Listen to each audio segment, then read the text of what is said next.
Let's start the first question. Please introduce yourself. How do you start to play guitar? I started because when I was a child, my mother and father both are artists, but they also played music and they played the guitar. So when I was a very young boy, I started to learn and my father taught me. And as time went by, slowly I liked it more and more.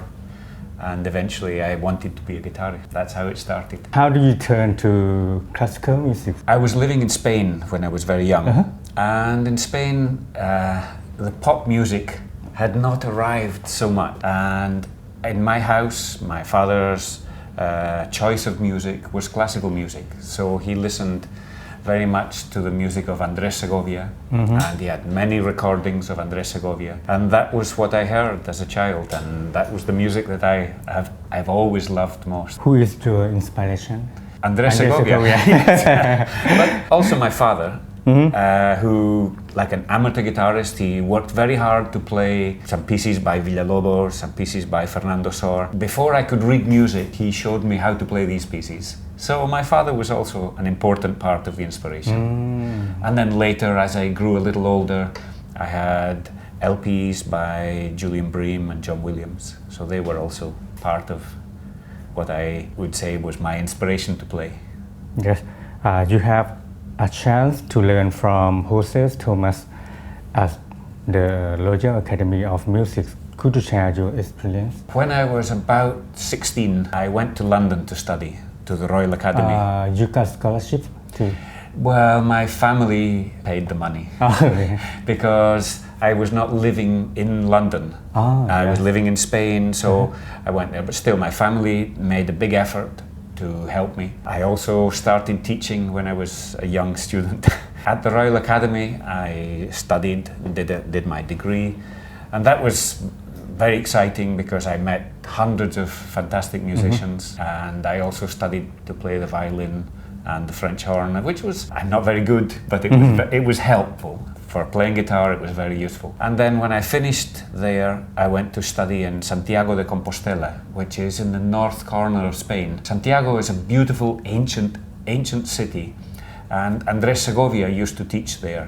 When Segovia got older, Jose Tomás did the teaching. So I met Jose Tomás, and he was a fantastic teacher, and he helped me very, very much.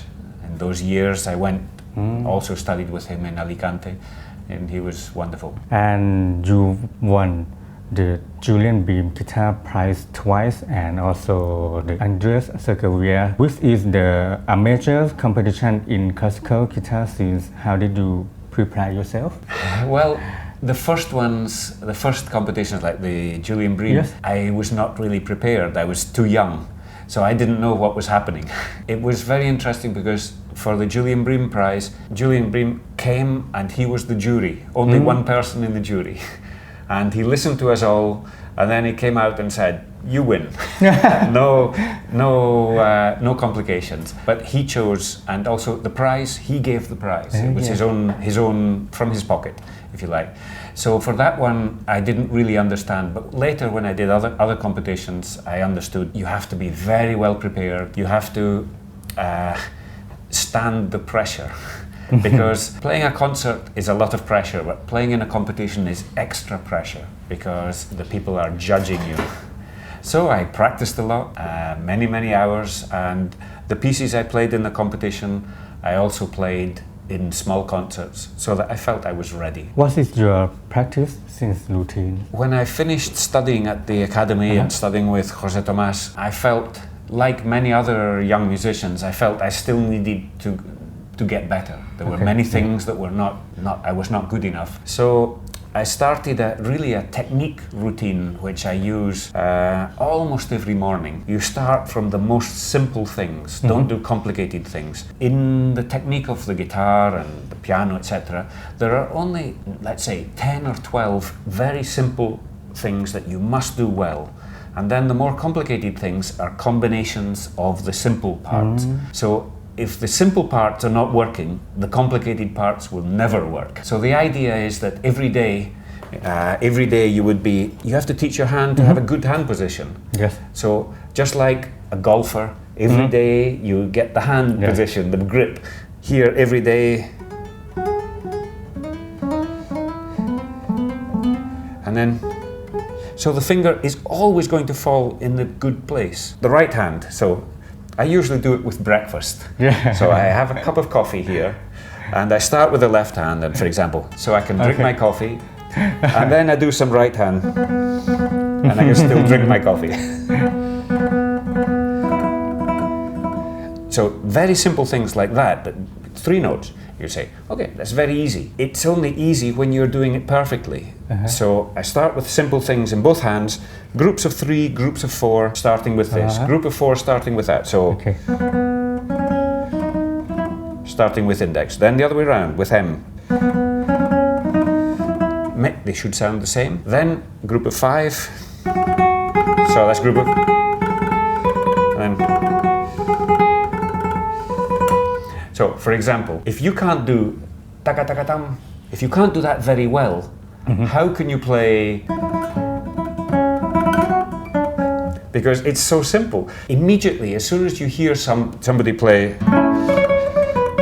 as soon as you hear this, you know they play well or not so good. So the basic technique is very, very important. So my routine is basic technique first, and then slowly develop into the more complicated things. Yeah. So if the bottom part works well, if the big stones are good, and then the next big stones, and then the smaller ones, and then the more beautiful ones. Okay. Yeah. So that's the final thing. This is the most important part. So that is my routine for technique. Then my day is possible. First of all, some technique just to get my fingers to work. Then in the morning, I like to do new pieces, pieces that I am still learning. And then afternoon or evening, I practice playing the program. So in the morning, I usually don't play the piece completely. I play bits, this bit, this bit, this bit. It's like fixing it. It's all. But in the evening, I feel more artistic and I can enjoy playing the whole piece. Yeah. That's the way I try to work. This is a good way. I hope so. It works, and I'm sure for many young players it will work very well. Tomorrow I will do. You try. Okay, there you go. Okay. When you start to learn songs and new songs, how did you interpret it? If you don't know the piece, if it's a brand new piece and you're reading, then the first thing is, I feel the first thing is to read it through a few times as complete as possible, to try to understand the idea. If it's written by Fernando Sor or Bach, it's quite easy to understand because we know many pieces by those composers. Yes. If it's written by a new composer, maybe it's not so easy to understand what they are trying to give you. So I like to play it a few times. Then once I decide, okay, I'm going to learn this, then many times I learn it in small bits, which is the most difficult bit, technically. I try to resolve this problem. The ending, how is it going to finish? I try to resolve the problems and then memorize, if you're going to memorize it. Sometimes for memory, it's good to start at the back. Don't start from the beginning, you start from the end. Yeah, okay. And it helps because when you're playing a piece of music, it doesn't matter what you've played. What matters is what is going to come. So if you've learned that bit first, then as you play, you're going towards it. It'll work better. It's a technique which also pianists, violinists, many people have used it. But you know, if you're going to play this and you don't know the next bit, you are always going into, I don't know where I'm going. But if you have already learned, this is already in memory. Now when I learn this, I can see I can see where I'm going because I learned that first.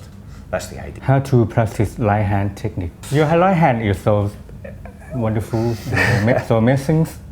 Well, the right hand is the artist. The left hand is the worker. Oh yeah. You see, the left hand, in terms of making music, the left hand has to be in the right place. Okay. But this is the hand that chooses when and chooses the quality of sound and the volume. So the right hand becomes much more important in terms of making your music. One thing would be just pure technique to get fast. Okay, fast is important, but it's not the most important. Many times guitarists often think of playing fast if the right hand gets faster.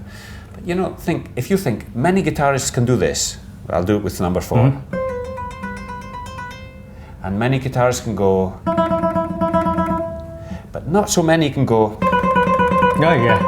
So it's not a problem of the hand, it's a problem of the coordination with the two hands. That's why it's nice in practice to solve the problems here, then solve the problems there, and then this problem, the coordination. When you're talking about music, the right hand is the one that chooses the balance. You know, if you're going to play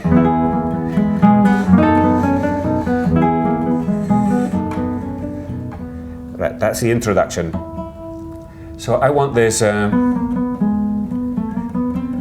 that part to be calm, not loud. You could do this. Stop. So the right hand decides. Okay. Loud, soft, smooth, not. And then when the tune comes,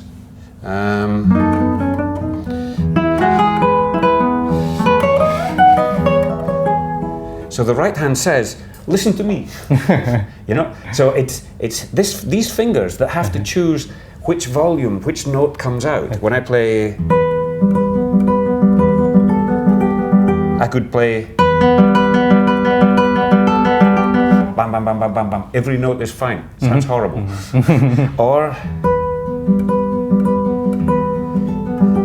so it's not only the tone itself, it's the balance between which one is loud, which one is soft, and which note do I make you listen to.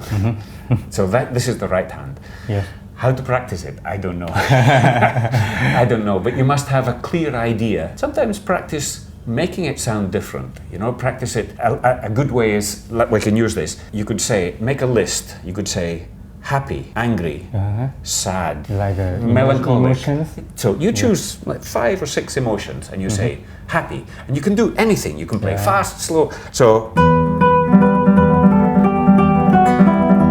extra sad.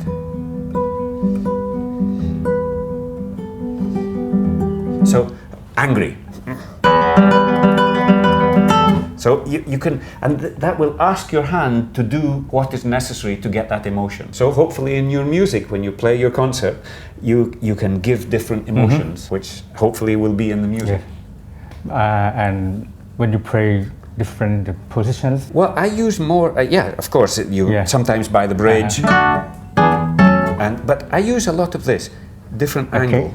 So you can have this, for example, or, so it's in the same place, but,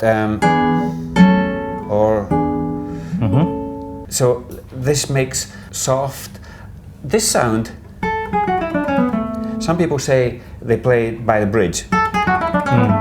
But sometimes the bright sound is also very beautiful because it's like transparent. But I find bright and near the bridge, sometimes it's a little aggressive. So I usually turn and do it here. So if I want it dark, and bright, so I'm doing it all here. Okay. But it depends on the guitar. For my guitar, this is a good place. What is the obstacle for most classical guitarists in your opinion? You know, if it was easy, we would do something else.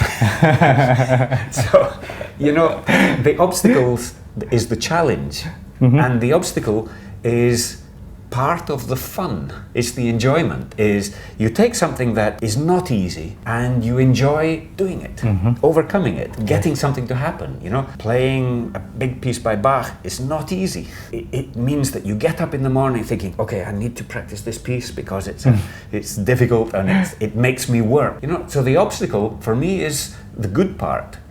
You know, the other, if it wasn't difficult, I wouldn't do it. Is warming up and warming down important for you? Yeah, warming up, especially if you live in a cold country. Okay. You know, here, if it's warm and things, and also if you are young, the fingers, you wake up, you go, and then you can play. But if it's cold, and also as you get older, you must be more careful with your fingers. And so warming up is very important. And when you were talking, you asked me about the routine. My routine is also partly a warm-up. So I spend some time making sure that everything is working. And if something is not good, then I don't do stretches. I don't like to do this. Maybe other people do, but I find just very slowly, if I warm up the muscles, if I do this, and I do it for half a minute, and then half a minute, and then okay, that's enough. Now I warm up here, etc. You know, not too fast. Always clean, always perfect as possible. Because when you're warming up and when you're doing your routine, everything you do that is good, that you do well, is giving good information to your body. Every time you do something badly, you're doing bad information to your body. You know. Okay. So if you do this and you buzz, you go. Okay. This is 1 centimeter wrong. So if I take my guitar in the morning and I go, I've 3 times I have put bad stuff into my body. So I now need to clean it out by going. So the finger goes, by nature, it always goes there. I'll tell you a joke. Okay, it's not really a joke, but when you were a baby and you were given your first spoon and you take the food and you go, whoops, and eventually, okay. And then when we get older, we never miss. We never go. We always hit here because our body learns by repetition that this is good, this is bad. So it's the same. This is good, is bad. Even if it sounds good, if you squeeze, it sounds okay. But that's too bad. One and squeezing too much. That's obviously not good. You know, so. And all the good players always have very accurate fingers from this kind of practice. Your brain will memorize everything. Yes. And your body. What is the basics of classical guitar that everyone should practice a lot? You know, some people like to have some pieces of music which they always play and practice many times. I change. I don't know. We should try different ways of doing it. Some periods of time, I like to wake up in the morning and slowly play.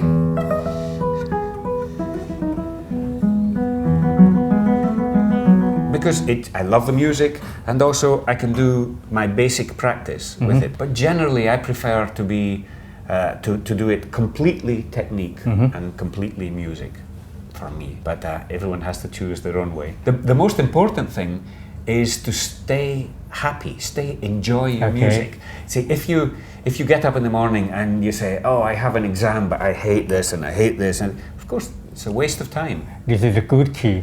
Yes. You know, sometimes to a student it's good to say, if you're going to practice with a smile. So before you play, even if you don't feel good, you say, okay, smile,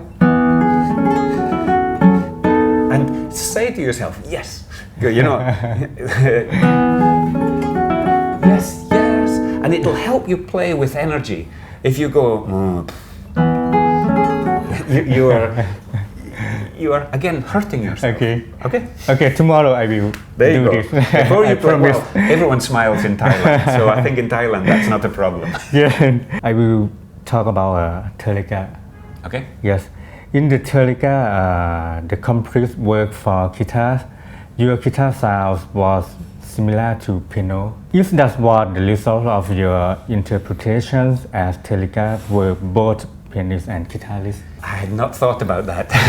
No, that's another way of thinking. I hadn't. No, I think I chose. I didn't play on this kind of guitar. I used a spruce top guitar to record that because I wanted not power. I wanted beauty of melody. You know, and so I was playing on an old guitar made by John Gilbert, made of spruce, that is not so loud, not so strong for concerts, but it sings, you know. When you do that, that sounds beautiful on that guitar. So I chose that for that reason. When you say piano or something, I think it's partly because I choose to work very hard on making my balance the way I want best. So maybe that makes it sound like the piano, but it wasn't because of what you said. Can you talk more about your gear, your guitar? This one, yeah. Yes, this one. This is made by Matthias Damann.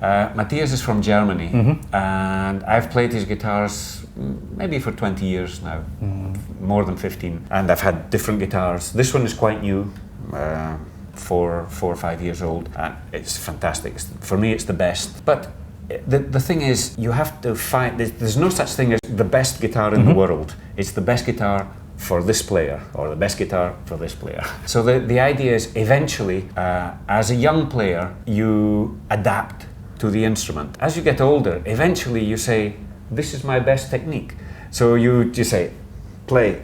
You put the guitar, does it sound good? If it doesn't sound good with your natural touch, you can't change.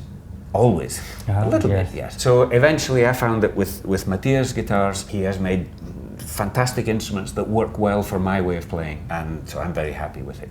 What is this guitar spec? This is cedar. Oh, cedar. This is cedar. He also makes spruce, you know, but for me, the cedar, it has good power, wonderful singing sound.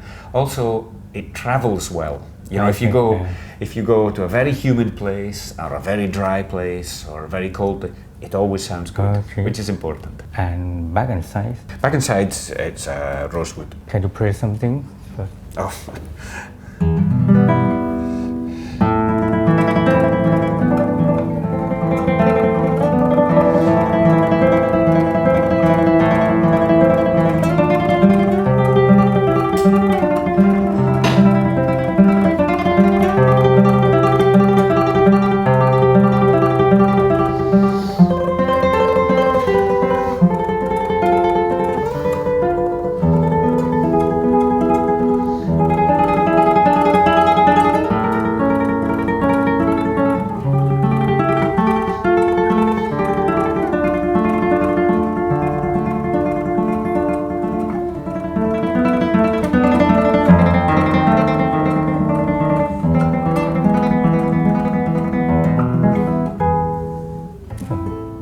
This is a beautiful sound from guitar.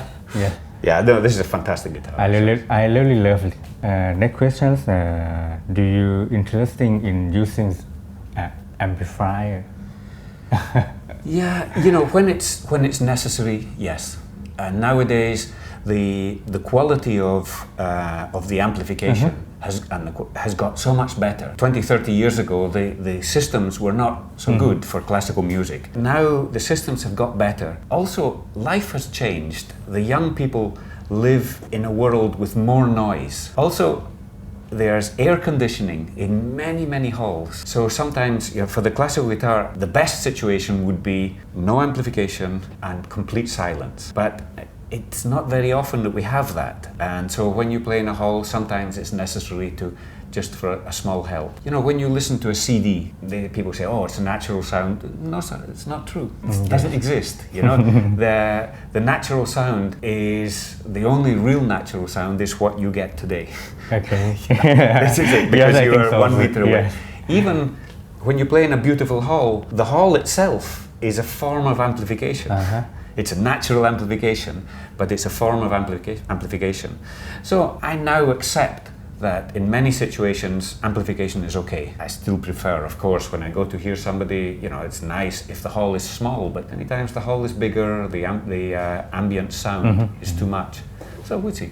Both ways are good. What kind of music do you listen to at the moment? Like when I get in my car, yes, put what my car or yes. in your iPod or anything? Mostly classical.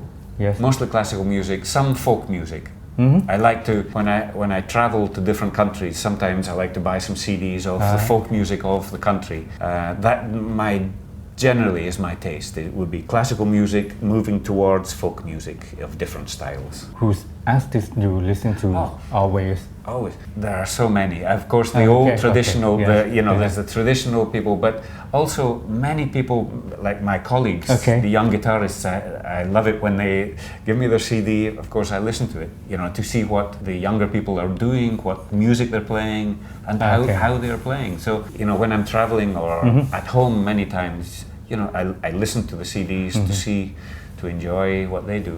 Okay. But at home, I also have many of piano, string quartets, and symphonic music, of course. As you are a solo artist, yes, do you have any plan to tour as a band? No, I've toured with other people before, and it's lots of fun. But my favorite way of touring is with my wife, and my favorite way of making music. To be honest, for me, my favorite way is to play alone. There are many forms of music where people play together and things. It sounds fantastic, but I know that my own personal pleasure is to be able to do the whole thing myself. So I feel that although sometimes I'll play duos or play with a quartet or with a symphony orchestra or something, it's fine, but my natural way is to play alone. Any young guitarist you would like to introduce to us? Well, there are a lot, but I would hate to say one and forget another. Yeah. But what I would say is that there are many young players that are really taking the guitar to yet another level. The standard of the young players is fantastic. So I think the generations that will be playing in 10 years, 20, 30 years time, they are playing really at a high level. So the guitar now is level with other instruments.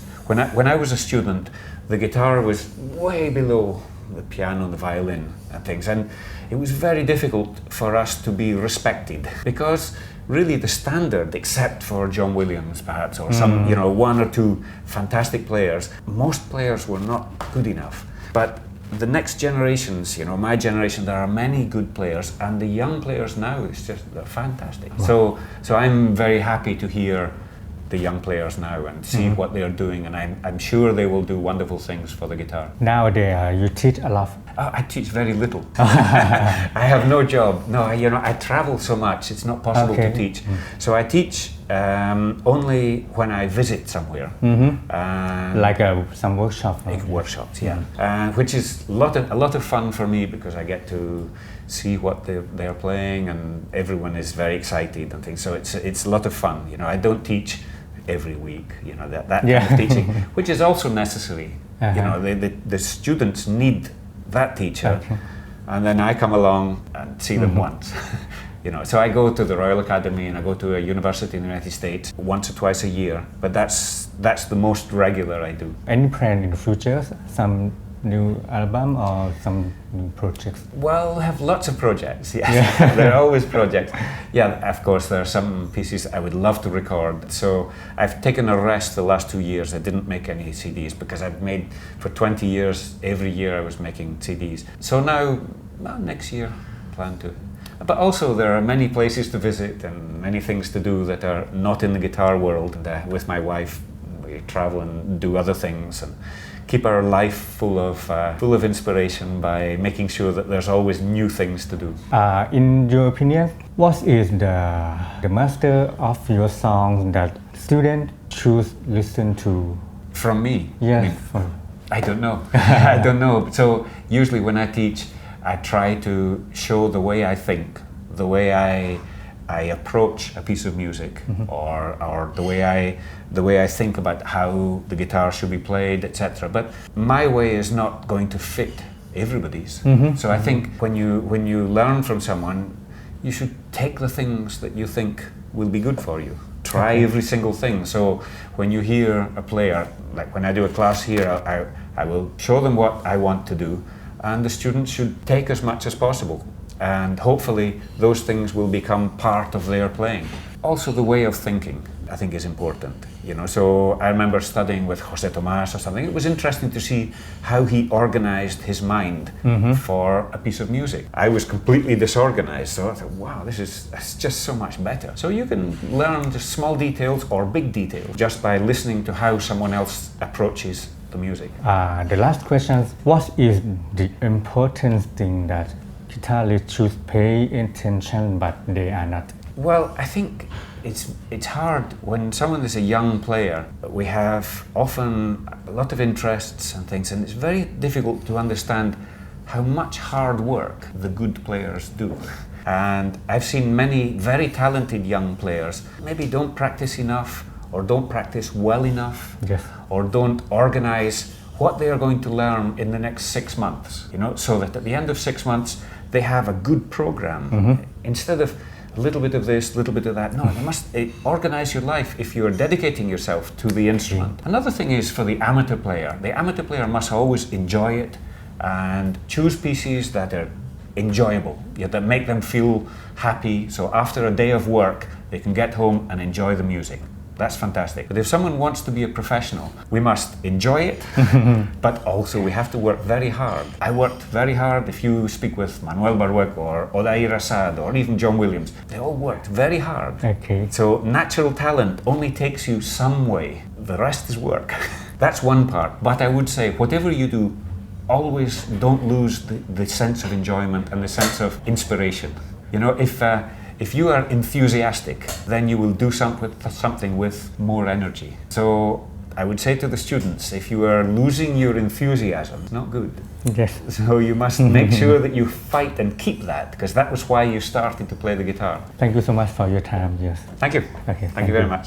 ครับและนี่ก็คือทั้งหมดจากคุณเดวิด รัสเซลนะครับทั้งนี้ทั้งนั้นกีตาร์ไทยต้องขอบพระคุณโรงเรียนดนตรีจุฬารัตน์มิวสิกนะครับที่เอื้อเฟื้อโอกาสดีๆในการอินเทอร์วิวในครั้งนี้นะครับแล้วรอพบกับครั้งต่อไปนะครับว่ากีตาร์ไทยจะสัมภาษณ์ใครนะครับครั้งนี้ผมลาไปก่อนแล้วกันนะครับสวัสดีครับ